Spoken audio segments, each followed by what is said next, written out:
Hey again, my friends. So, if you've been faithfully paying attention to the videos I've released on my YouTube channel, you'd know that I just finished filming my very negative review of New Super Mario Bros. 2 for the 3DS. So on the opposite side of the spectrum, because I'm an optimist, I wanted to review my favorite game, not just on the 3DS, but at this point of all time, and that is Professor Layton versus Phoenix Wright. I mean, I love this game so much that I even have the original receipt of when it came out, and if you can hear it properly on my phone, I even have custom ringtones that I made based on both of these games. So here we have Objection! and Puzzle solving is the most gentlemanly pursuit. forgive me for the quality, my phone's not the greatest. Anyway, beyond that, when I first heard about this game in mid-2010, I was beyond excited. I think besides Twilight Princess, I have never been this excited for a video game. I mean, I'd already been a huge fan of Phoenix Wright before then, and Layton, I had heard a couple of good things and played a little bit of Curious Village, so I was pretty excited to see what they could do with this concept.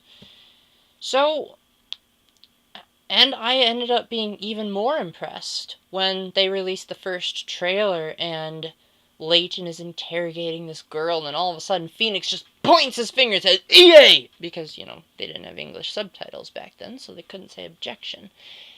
Anyway, when the final game came out, did it meet all of my expectations? No. But was it still amazing and as incredible as I made it out to be the hype? Most certainly. When I finished playing that game, I left in such a state of amazement that I, without hesitation, gave it a perfect 10 out of 10. However, some of you might be thinking that that's a little bit of an exaggeration. I mean, usually perfect 10s are reserved for, like, the most elite of the elite in gaming. Games like Ocarina of Time, Twilight Princess, some of those 360 games like Bioshock that I've never played. But Professor Layton versus Phoenix, right? A crossover?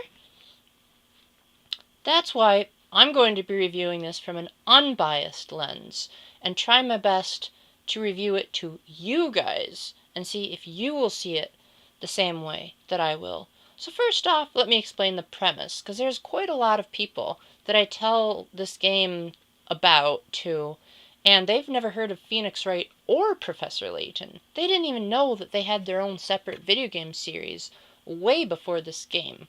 So, Professor Layton is a top hat wearing English gentleman that happens to have an over obsession with puzzles, and during the process of solving the puzzles, he also often tries to solve this big mystery, usually relating to a strange town or strange people or both. So they're a lot more slow-moving and usually require pretty much every logic trick you can imagine, because these puzzles are no pushovers, let me tell you that. And then the Ace Attorney franchise, on the other hand, is very, very Japanese, and pretty much the total opposite of Professor Layton. Pretty much the only thing they share in common is using your brain a lot and reading a lot. Ace Attorney games, even though they're in a courtroom, they hardly ever take themselves too seriously. So you've got Phoenix Wright, the lawyer that's notorious for using what's called turnabout thinking, where he will take an unsolvable case and completely flip his way of thinking to turn the case on its head, as the game literally says in its translation. In the process, you'll hear from wacky witnesses that, there will be a clown that tells jokes on the witness stand. You'll have a parrot that cross-examines. Fun fact, that's actually allowed in a real court, to allow animals to testify. You'll have, I don't even want to spoil it. I don't know if there's ever been a courtroom simulation that ever makes you laugh this much. So getting back to what makes the game so great, you spend a lot of time listening to what the witnesses have to say, perhaps pressing them by saying, "Hold it!" to ask for more information. And then you look in your court record and you say, oh, well, this piece of evidence contradicts with that statement. And then you even have the literal ability to go into your DS microphone and shout, "Objection!" So, how exactly does this crossover title, Professor Layton versus Phoenix Wright, manage to preserve the integrity of such a beloved series?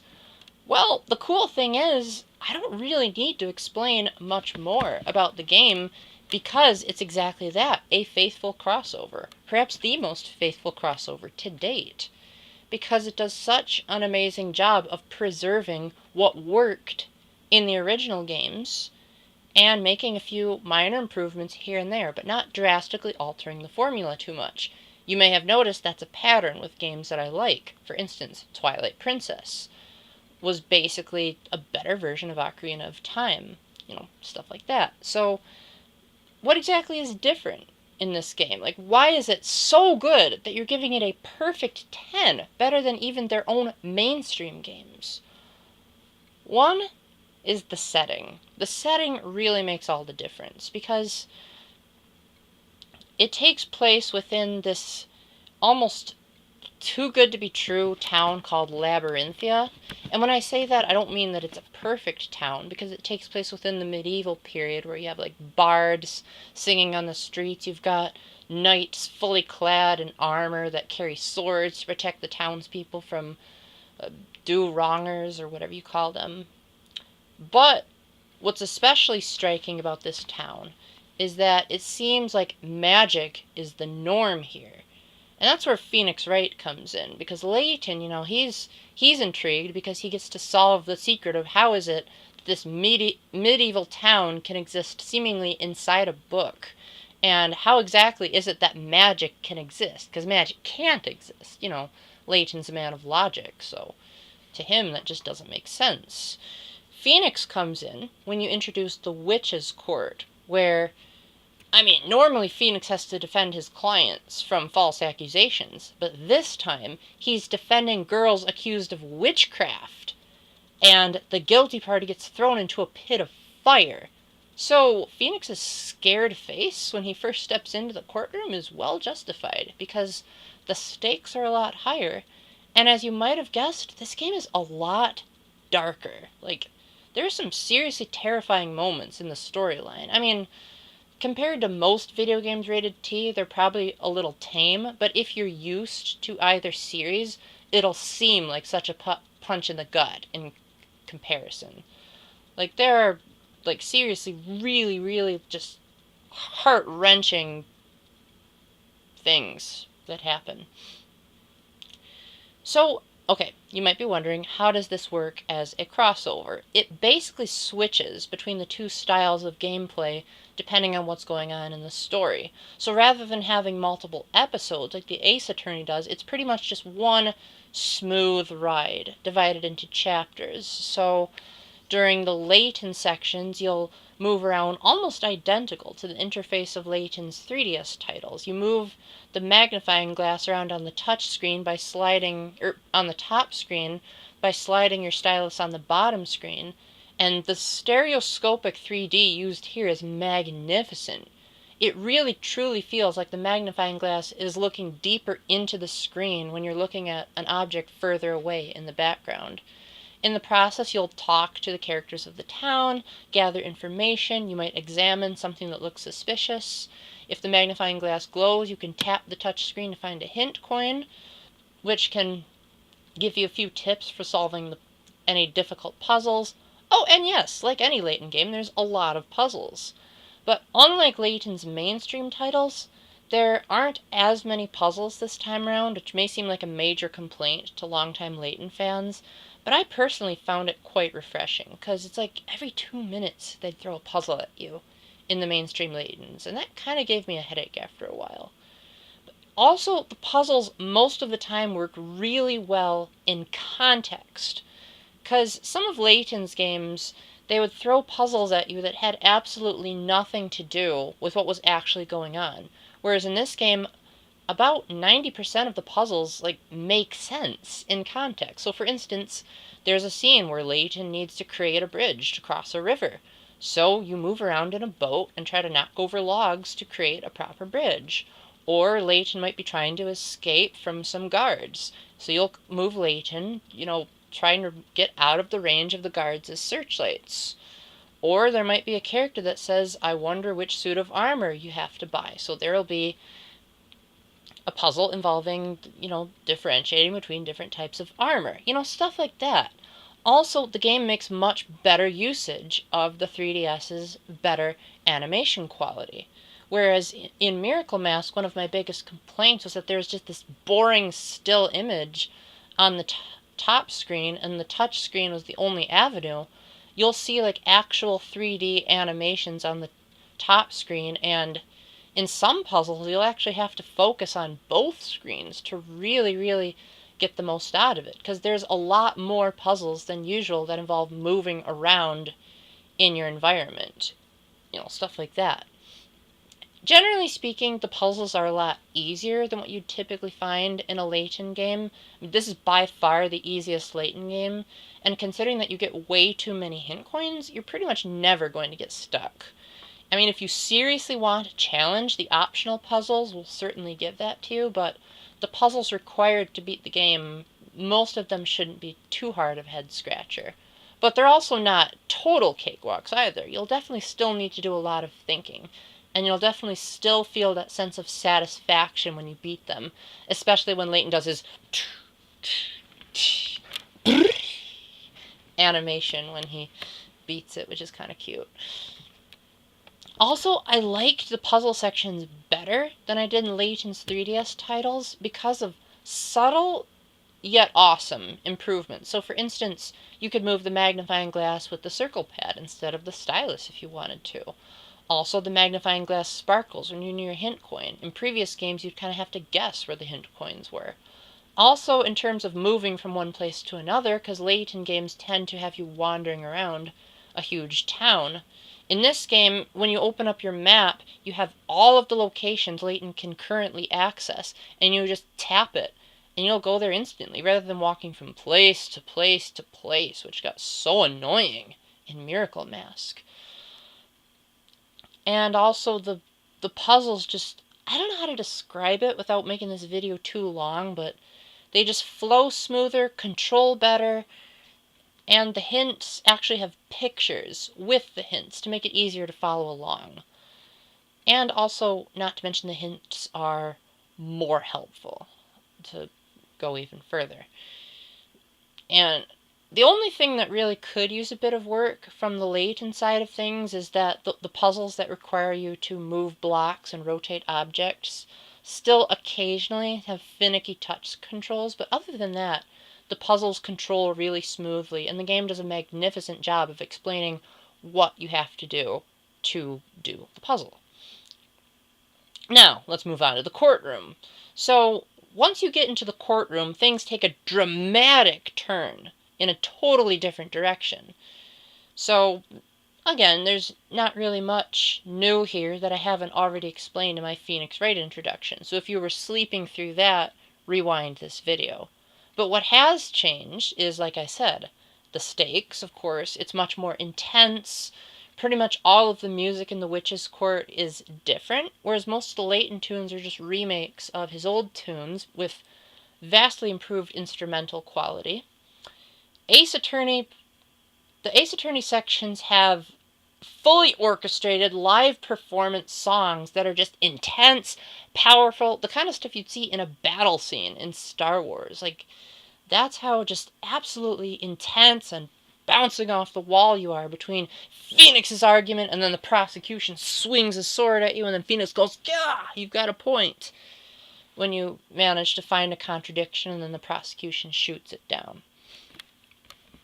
And because this is the first Ace Attorney, technically, to be on the 3DS, because Dual Destinies technically came out later in Japan, this game benefits from much smoother animations with the characters actually breathing and moving better, instead of just being like still cutouts in the original games.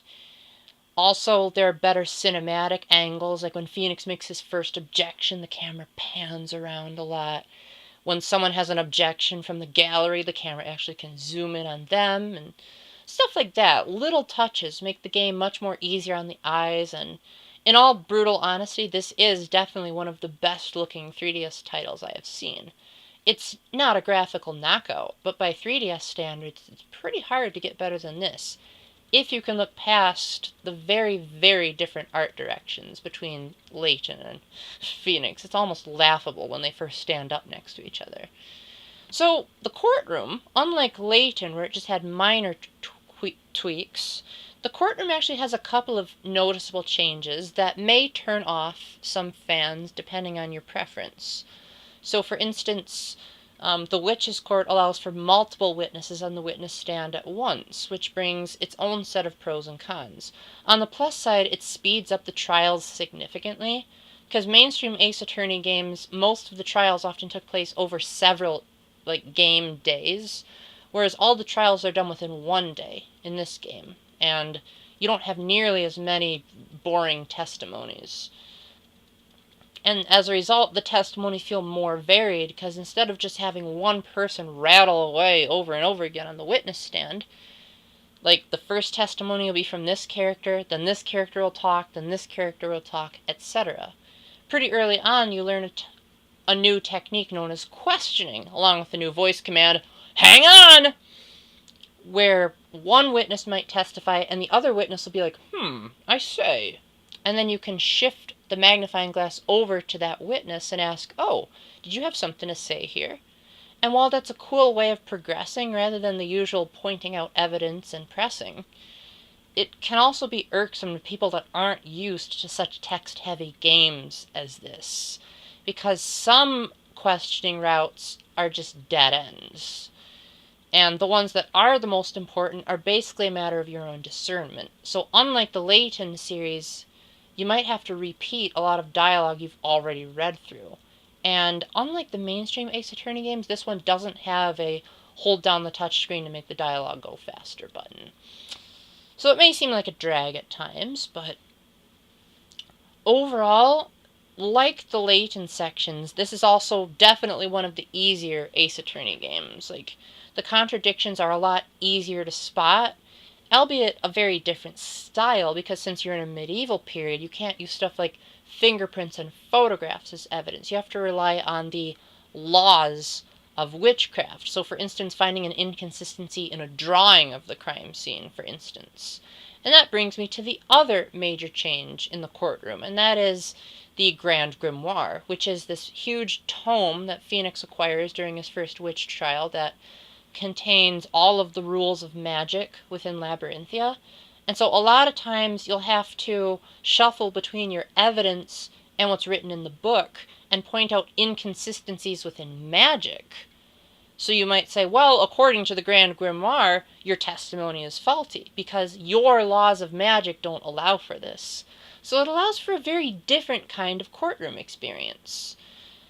And you know how I said this game is by far the easiest? I mean, besides the fact that the contradictions are so much more obvious most of the time, you can also use the hint coins you've acquired during the late sections to point out the right answer in the courtroom. So just in case you're sick and tired of sifting through witness testimonies over and over again and thinking, what the heck is the correct piece of evidence? Despite you can only hold 10 at a time, which is stupid low by Ace Attorney standards. It can help speed things along if you prefer Layton's over Phoenix's sections. But where the game gets really interesting is when the characters interact with each other. So there's a shocking little amount of fan service from either game, and in most crossovers that would be considered a negative setback, but in this game it does a lot of favors in introducing newcomers if you haven't played either series. So Layton and Luke are from the Layton series, and you've got Phoenix Wright and Maya Fey. Yes! Maya returns! Was basically my reaction when I first played that game. After her brutally disappointing absence from Apollo Justice. See my review on that video. And other than that, pretty much every character in this game is completely new to the series, and the story does not require any previous knowledge of the past games. So it stands on its own really well, you'll find it super easy to follow along even if you haven't played the games. If you have played the games, there are subtle Easter eggs put in there that you can be like, oh, I see what they did there. But they won't be a detriment if you don't know what the Easter eggs mean. So again, the four main leads are pretty much the only characters from their respective games, so as a result, they don't really get too much character development in to make more room for the new characters, which I won't spoil here, because one of the greatest joys in this game is, like, discovering the secrets for yourself.